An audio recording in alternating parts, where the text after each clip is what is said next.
Shalom.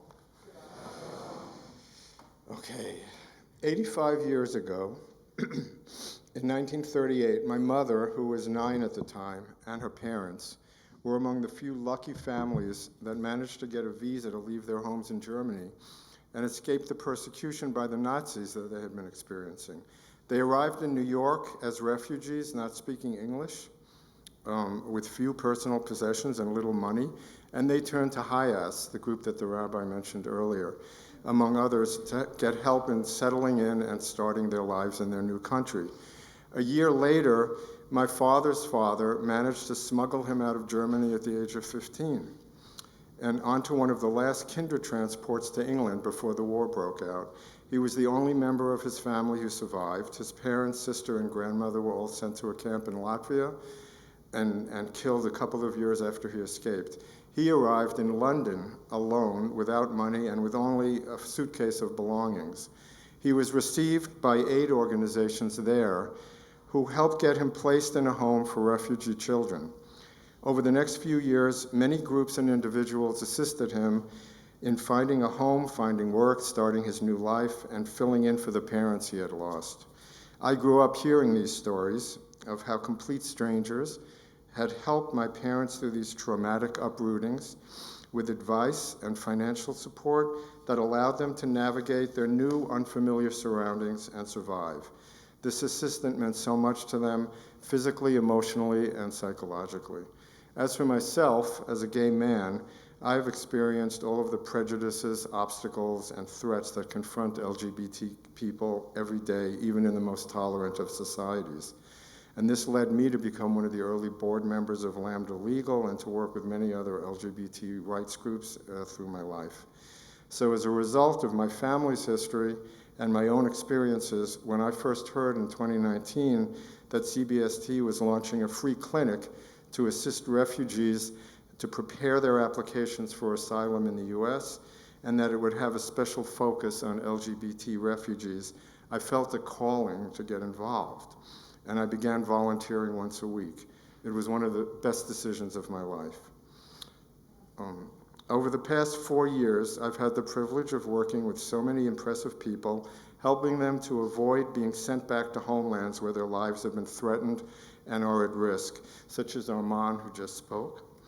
One of the key roles we play as we work with them on their applications is to listen to their stories and help them craft a narrative that will be thorough, compelling, and persuasive for the immigration judges.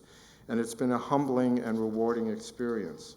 Their stories are disturbing, but it's an honor to serve as a witness for them.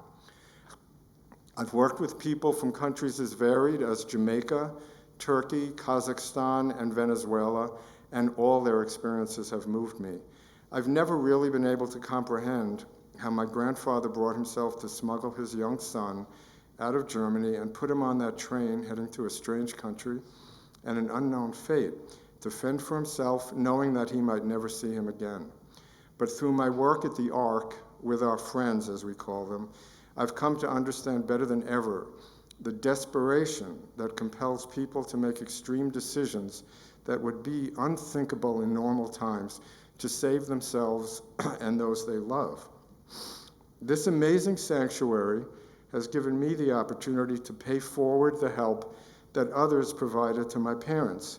And in every story of persecution, desperate escape, and survival, there are echoes of my parents' experiences. Apart from the legal help that we provide, it's clear that what we're doing provides so much more than that. It's a haven where these people feel safe, supported, and heard. Even the smallest gestures can make a big difference to them. I still remember vividly a day over 3 years ago when I brought in a cupcake and candle to celebrate the birthday of a young man I was working with.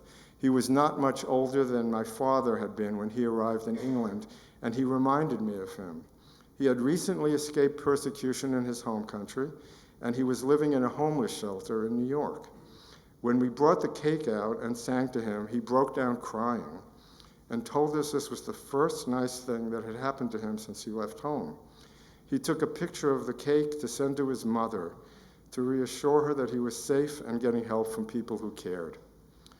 Another one of the wonderful gifts the clinic provides is that it reflects and models for ourselves and our friends the values of toleration, compassion, and acceptance that for me are among the most important lessons of the Holocaust. I often think of a young Palestinian man who spoke of his amazement that he'd ended up in a synagogue in New York, getting all of this support. It was the last place in the world he'd expected to be when he left his home. And just over the past few months, two of the people I've worked with were granted asylum, one of them Arman, and one a woman who had been targeted for political reasons, and she escaped violence and increasing threats with her husband and two children. They can all feel safe now and will be able to build new lives here that were unthinkable where they came from. After months of getting to know them, my feeling of relief and gratitude when I got the news of their cases' outcomes is indescribable. Because you see, our work doesn't only benefit the friends. By offering us, the volunteers, the chance to know and help these people, the ARC also bestows a gift on us that is enriching and gratifying. The value and power of that is great. I spend a part of each year in Italy, but the pull of this work has led me to join the clinic remotely from there, despite the time difference, staying up once a week to meet friends from midnight to 2 a.m. And I've heard of another volunteer who does the same from Singapore.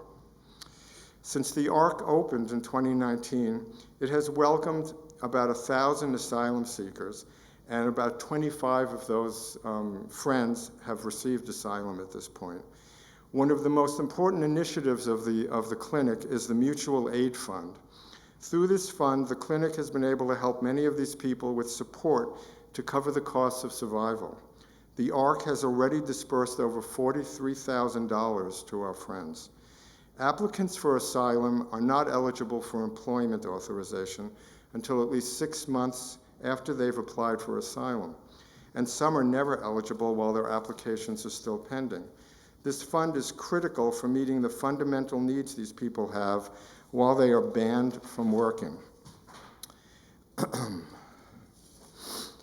Beneficiaries of these funds use donations to meet a variety of needs, including paying for groceries, contributing to their rent, purchasing winter clothes, and covering the costs of phone bills and medical care or counseling. The fund is especially critical right now during the winter, and it's running low. Any amount that people can donate will make a huge difference to these friends, and I can attest to the fact that every penny that's given will go to the people who need it. My affiliation with the ARC connects me to the strangers I never met who helped my parents and provided the possibility of the life that I've lived. It also gives me hope in these dark days filled with ideologues and leaders who preach intolerance, hatred, and fear, whether against other races, ethnicities, sexualities, or nations, or even against history itself. And it reminds me that we must continue to be vigilant and resist them to ensure a better future for all of us than the forces of evil keep trying to create. I can think of few ways to do that better than by supporting and volunteering for this powerful and effective work that the ARC is doing.